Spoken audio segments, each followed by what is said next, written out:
Nouvelle session d'information sur Mikuba Télévision. Mesdames, Messieurs, vous êtes les bienvenus. Le docteur Denis Mukwege a signé le mercredi le contrat social répondant aux attentes de la population. Ainsi, ce candidat président au scrutin 2023 s'engage à défendre les intérêts réels de la population de la RDC une fois élu à la magistrature suprême.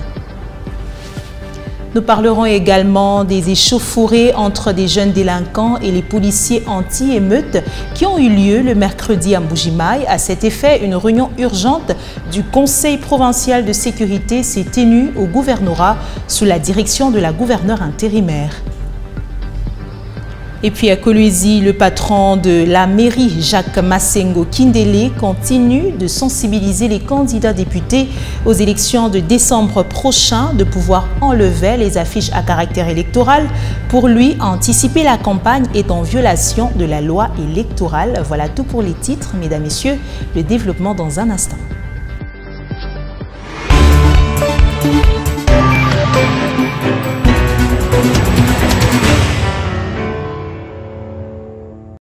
Je venais de vous l'annoncer, le docteur Denis Mukwege s'est engagé à défendre les intérêts réels de la population de la RDC une fois élu à la magistrature suprême.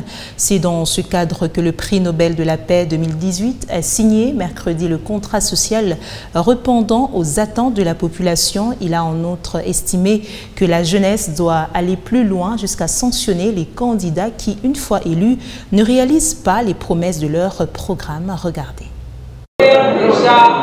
Denis Mukwege à Kinshasa, le candidat président adhère au contrat social.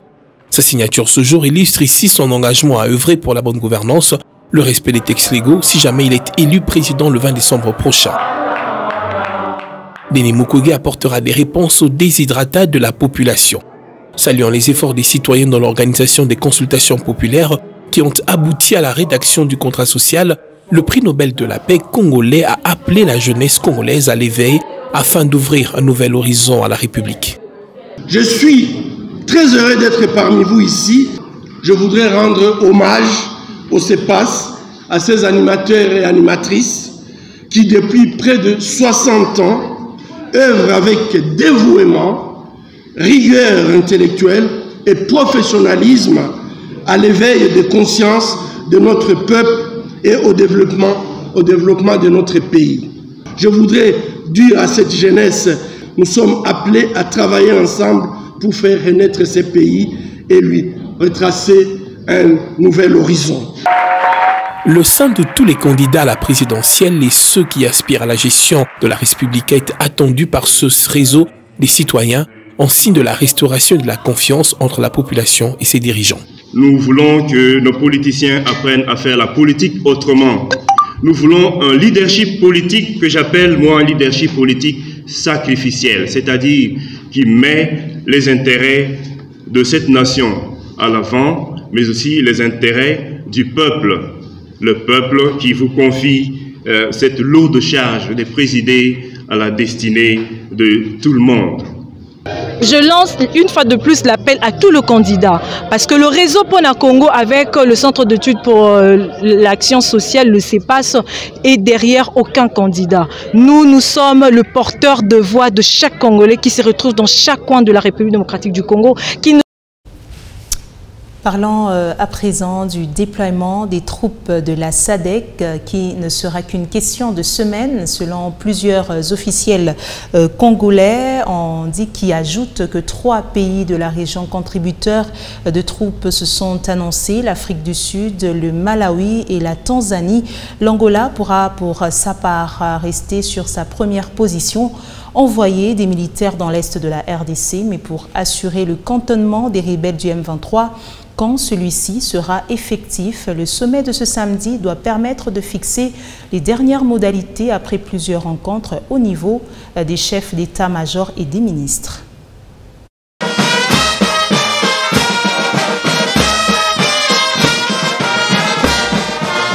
Une séance de travail à regrouper ce lundi 30 octobre 2023 autour du chef d'état-major général de FARDC, ses collègues de l'Afrique du Sud, du Malawi et de la Tanzanie. Ces travaux constituent la suite logique de la dernière réunion d'Addis Abeba. et celle des experts militaires des 4 pays du 26 au 29 octobre 2023 à Kinshasa et à Goma. La situation sécuritaire dans la partie orientale de notre pays a été au centre de cette rencontre. Dans son adresse, le général d'armée Chiou Songesa Christian, chef d'état-major général de FARDC, a rendu un hommage mérité à tous les chefs d'état de la SADC pour leurs contributions et leurs efforts pour la paix dans l'Est de la RDC et dans la sous-région.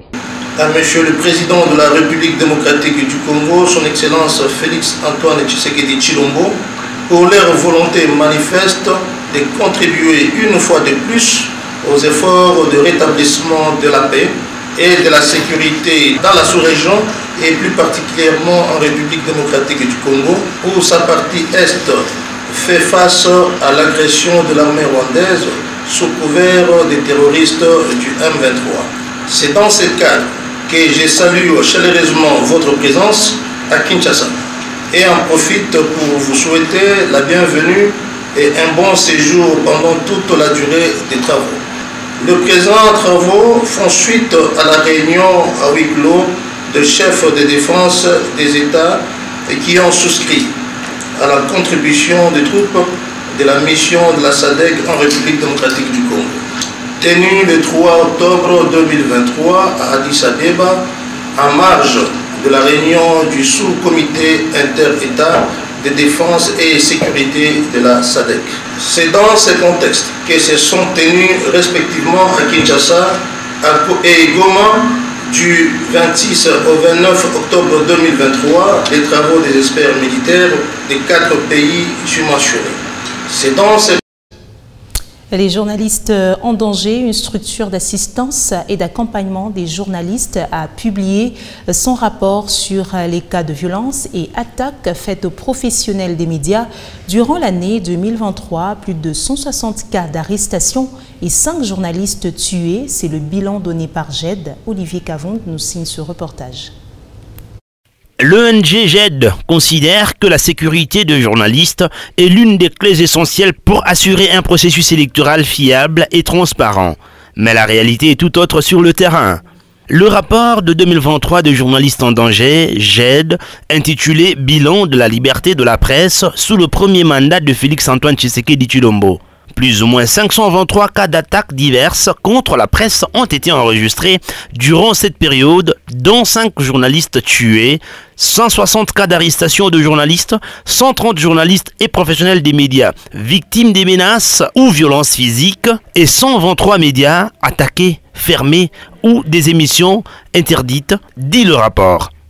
À la suite de ces rapports, publiés par le GED mercredi 1er novembre, plusieurs médias ont commenté et disent que la presse a vécu l'enfer sous le premier quinquennat du président Félix-Antoine Tshisekedi Tshilombo. Et puis la mission du Comité international des Jeux de la francophonie vient d'achever sa mission ce jeudi sur l'audit d'une partie des dépenses des 9e Jeux de la francophonie qui se sont déroulés du 28 juillet au 6 août dernier à Kinshasa. Une enquête qui invite la polémique autour du montant total décaissé pour ces Jeux. Grace Calang nous en parle. Avec un coût global de l'événement de 9e Jeux de la francophonie évalué à 324 millions de dollars américains selon le ministre des Finances, fait polémique en République démocratique du Congo. À ces sujets, une mission du Comité international des Jeux de la francophonie avait lancé un audit sur une partie des dépenses pour élucider les zones d'ombre et cette mission s'achève ce jeudi de novembre. De son côté, l'organisation non gouvernementale Observatoire de la dépense publique, ODEP en sigle, affirme n'avoir décelé aucune malversation, mais exige par contre des comptes au gouvernement congolais pour les 252 millions de dollars investis dans les infrastructures. Cette mission intervient alors qu'une polémique enfle sur les coûts de cet événement mêlant compétition sportive et épreuves culturelles. Le ministre des Finances de la République démocratique du Congo souligne de sa part que ces Jeux olympiques qui se sont déroulés en République démocratique du Congo ont coûté 324 millions de dollars américains au trésor public. Arrivée dimanche, la délégation de l'Organisation internationale de la francophonie, OIF en sigle, conduite par la directrice du CIGF, Zéina Mina, est aussi accompagnée par un commissaire aux comptes de la Direction générale de finances publiques française. Son travail s'est limité au contrôle de l'utilisation du budget opérationnel qui concerne entre autres la sécurité, l'alimentation, l'hébergement ainsi que les transports pendant les Jeux. Rendons-nous à présent au Nord Kivu pour parler du début ce jeudi à Goma des travaux de la conférence budgétaire pour l'élaboration du budget de la province exercice 2023. Malgré le contexte de guerre, le vice-gouverneur, le commissaire divisionnaire Romi Ekouka-Lipopo appelle tous les membres de cette conférence budgétaire à plus d'acidité pour produire un budget participatif de la province du Nord Kivu l'année prochaine. Plus de détails, c'est avec notre correspondant depuis le Nord Kivu, Patrick Essialoua. C'est dans la salle des réunions du gouvernorat des provinces où le vice-gouverneur, le commissaire divisionnaire Romi Ekouka-Lipopo a procédé ce jeudi au lancement des travaux de la conférence budgétaire. Objectif, arriver à produire un budget participatif 2024 malgré les contextes de guerre au Nord Kivu, a déclaré Maître David Kamoura, conseiller principal du gouverneur militaire en charge des finances. Que nous élaborons notre budget 2024 dans ce contexte de guerre, comme je le disais, et contexte de guerre d'agression ici au sud de la province, mais également la guerre du terroriste ADF au niveau du Grand Nord. C'est là que nous devons effectivement faire tourner nos ménages pour nous rassurer que nous puissions collecter les recettes malgré ces contextes. Nous allons donc faire appel au civisme et au patriotisme de la population pour que malgré la guerre, nous puissions effectivement fonctionner. Nous allons élaborer un budget participatif, nous rassurer que les opérateurs économiques de la FEC, de la FENAPEC et des autres organisations de la société civile puissent participer à l'élaboration du budget. Comme vous le savez, c'est le budget qui est l'instrument de la politique du gouvernement. Le vice-gouverneur, le commissaire divisionnaire Romi Ekouka-Lipopo appelle les membres de cette conférence budgétaire au réalisme et à la sérieuxité dans le travail. Nous sommes en guerre, mais nous ne sommes pas morts, nous sommes encore là. Et ce n'est pas parce qu'il y a la guerre qu'on ne peut pas ne pas élaborer un budget réaliste. Nous sommes contraints à être sérieux, à être vraiment précis dans ce que nous ferons, mais je vous rassure que d'ici peu, la guerre sera terminée. Et nous jouirons de notre expertise, car nous allons de nouveau exploser en termes de recettes. Soulignant que le budget rectificatif exercice 2023 a été signé ce 2 novembre par les gouverneurs militaires, a déclaré Maître Achille Kalouene, expert en matière budgétaire, près le cabinet de l'autorité provinciale. Quittons l'Est de la République démocratique du Congo pour le Kasaï central. Au moins 3 morts ce mercredi à Mbujimai dans les échauffourées entre des jeunes délinquants et les policiers anti-émeutes. Ces jeunes, dont un étudiant et un joueur de football, ont reçu des balles réelles aux alentours de la place communément appelée Machipicha, une situation consécutive à la tension qui a prévalu depuis mardi soir après l'arrestation de Philémon Ilunga. Plusieurs bandes de jeunes délinquants se sont affrontés avec la police pour exiger la libération de leur leader. Une réunion urgente du Conseil provincial de sécurité s'est tenue au gouvernorat sous la direction de la gouverneure intérimaire. À l'issue de cette rencontre, le commandant de la 21e région militaire a appelé la population au calme tout en mettant en garde les politiciens tireurs des ficelles. J'étais en mission dans notre province, je venais à peine d'arriver et je suis passé présenter mes civilités à l'autorité provinciale. En même temps, on a essayé de parler, d'échanger sur la situation d'insécurité qui va se récolte dans la ville de Bougie. Ici, je voudrais tout simplement passer un message fort à tous ceux qui veulent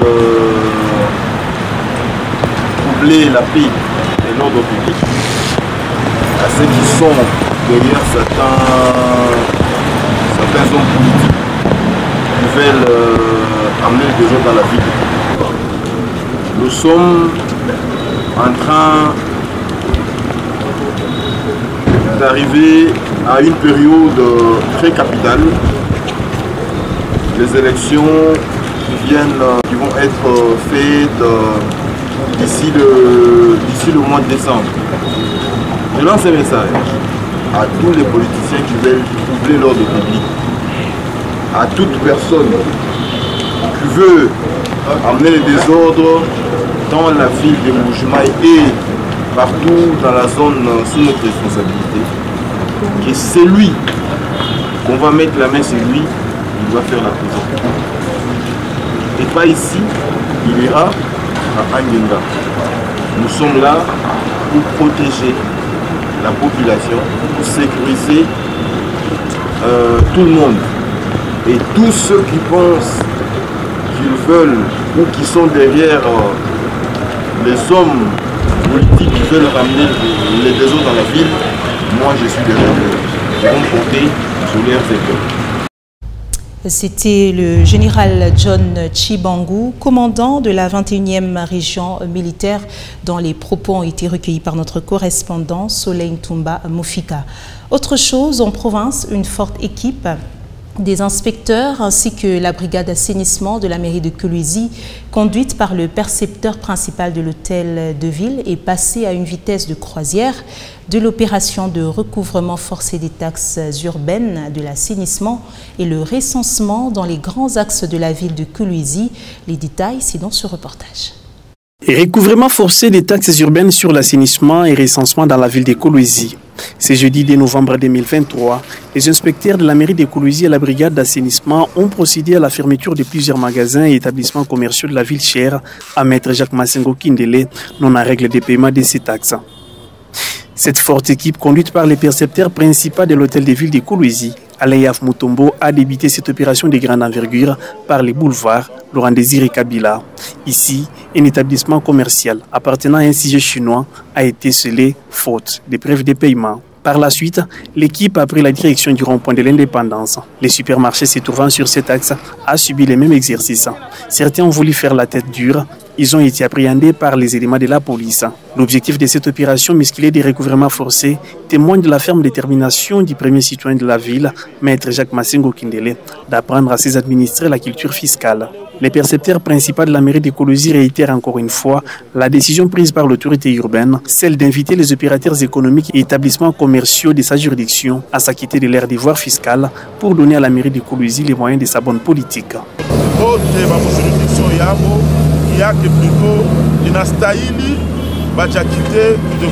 Nous demandons à tous ceux qui sont sous notre juridiction de payer leurs taxes. À titre d'exemple, aujourd'hui nous sommes passés à Kinmarché qui n'est pas en règle, raison pour laquelle nous avons scellé.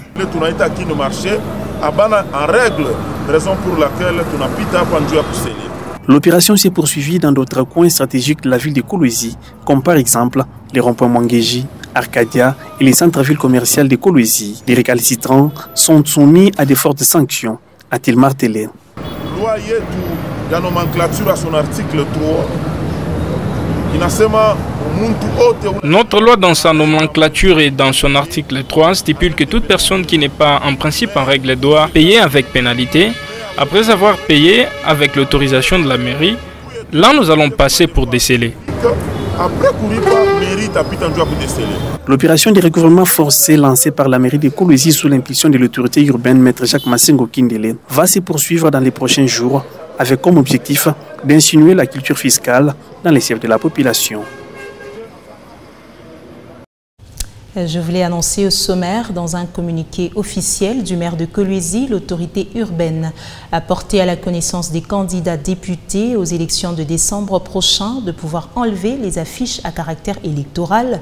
Pour Jacques Masengo Kindele, cet acte est en violation de la loi électorale. Les concernés ont donc une semaine pour s'exécuter. Les détails avec Oscar Kalamba et Grace Kalong.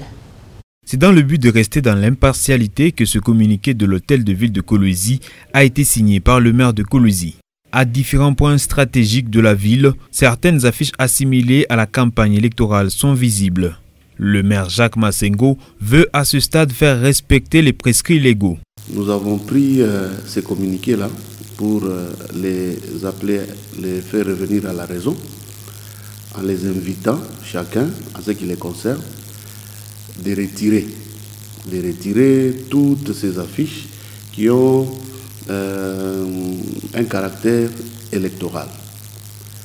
Et le délai qui a été donné, c'est une semaine. Selon le numéro 1 de Kolwezi, les services de la mairie s'occuperont des affiches et panneaux de ceux qui ne vont pas se conformer à ce communiqué. Nous allons procéder à l'enlèvement de toutes ces publicités-là électorales jusqu'à ce que la date prévue soit annoncée par la CENI de façon officielle. Et comme nous le savons, ça sera le 20 ou le 19 de ce mois. Le communiqué a été promulgué le 1er novembre, à 18 jours du lancement de la campagne électorale proprement dite.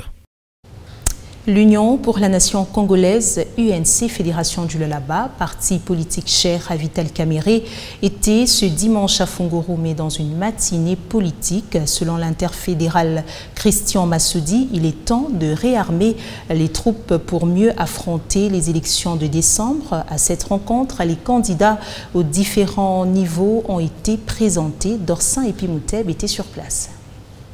Cette rencontre du parti aux couleurs rouge et blanc, UNC de Vital Kamerhe, Fédération du Lualaba, que dirige Christian Massoudi, tenu à Fongoromé, avait pour objectif le réarmement moral et politique de tous les cadres et militants avant les élections de décembre. On a eu à Kama, tout comme congrès. Là, il est congrès, il y a ma résolution Fulani. Il a Mouchakula, Félix Antoine Tshisekedi Tshilombo comme candidat. Il y a INC. On a eu on piqué Mikono. Quand il est tout le communauté, quel est le pourquoi? Il y a choix, il y a INC, Djoui Mouchakule, Fachi Beton comme candidat. Il y a INC, Mouima élection, qu'on a pointé déjà à l'horizon.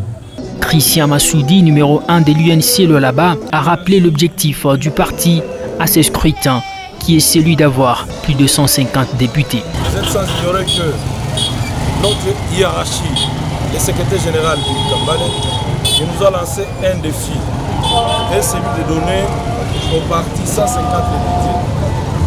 Mais la province du Lualaba a sa part.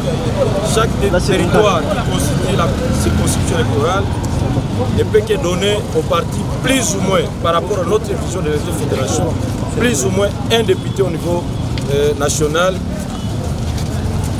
2 députés au niveau provincial.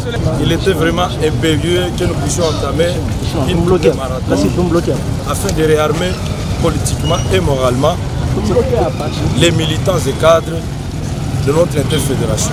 La présentation des candidats UNC, eux alliés, a figuré parmi les moments forts de cette rencontre qui a connu la participation des cadres, membres et sympathisants de l'UNC. Pour l'interfédéral Christian Massoudi, cette tournée marathon dans différentes bases va s'étendre sur toute la province pour faire comprendre la résolution prise par le parti, celle de soutenir la candidature de Félix Antoine Tshisekedi à la présidentielle de décembre. Autre chose dans ce journal, une trentaine d'étudiants lualabais évoluant à Chypre pour les études universitaires après avoir bénéficié de la bourse du gouvernement provincial. Édition 2018-2019 seraient dans des mauvaises conditions et abandonnés par les autorités. Étant dans une situation d'irrégularité, ces boursiers lualabais ne savent plus continuer avec les études. Malgré la visite d'une délégation ministérielle il y a 3 mois, la situation est restée sans issue.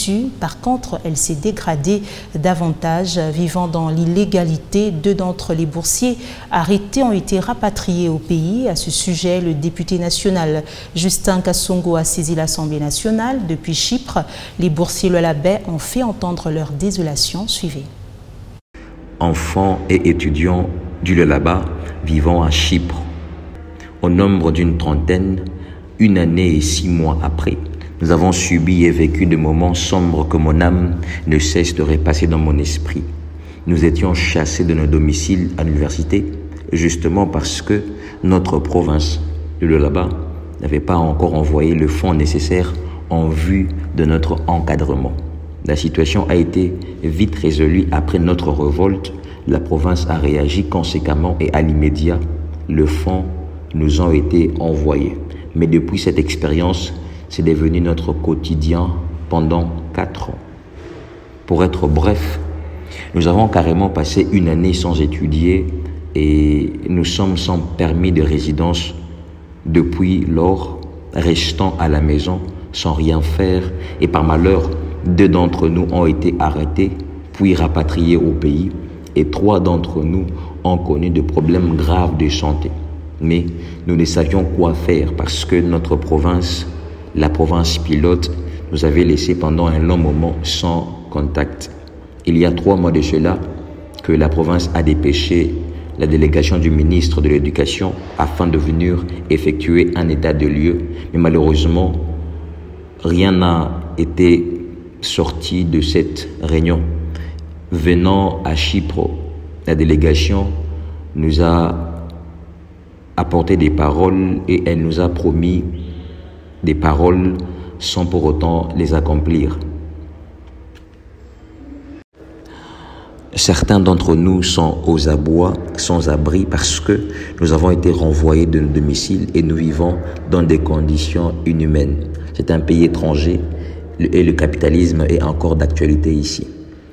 Nous faisons ces voices à quiconque le reçoit de pouvoir le partager, le faire parvenir à Madame le gouverneur, Maman Fifi Masuka, afin qu'à son tour qu'elle écoute le pleur et le cri de ses enfants qu'elle a envoyés à l'étranger pour continuer les études universitaires.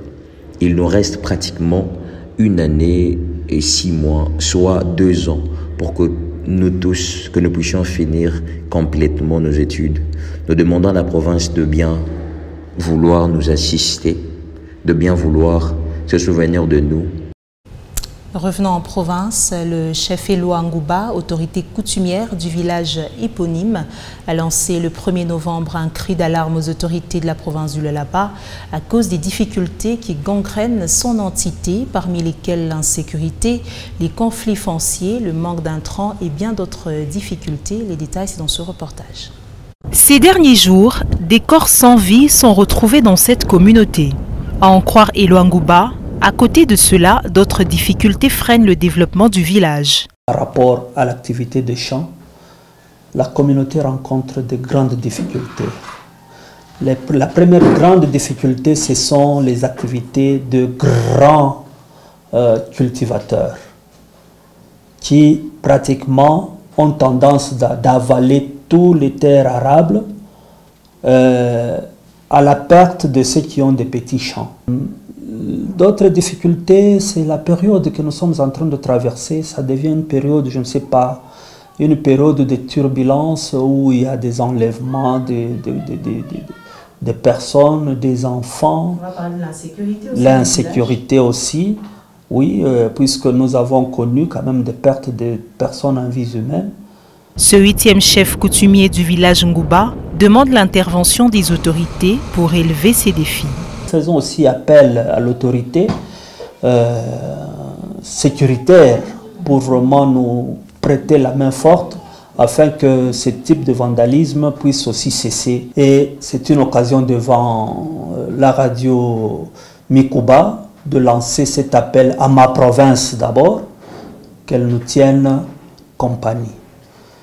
Et aussi, je lance par rapport au défi, je lance un appel de demande aussi à la province. Je sais que si je suis accompagné par le district que je venais de citer, le besoin s'avère encore attendu. Si dans le cadre de l'agriculture, la présente période, c'est les intrants qui sont maintenant un denrée rare et attendu. Si nous pouvons avoir cet appel à remettre au niveau de la province pour nous accompagner aussi et relever un peu ce déficit que nous avons, ça ne serait que encourager le développement dans notre chère province. Ngouba est situé à 135 km de la ville de Kolwezi, chef-lieu de la province du Lualaba, à la jonction de la RN 39 et la route nationale numéro 1. Mesdames, Messieurs, c'est ici la fin de votre grand direct sur Mikuba Télévision. Merci de votre attention soutenue. Au revoir.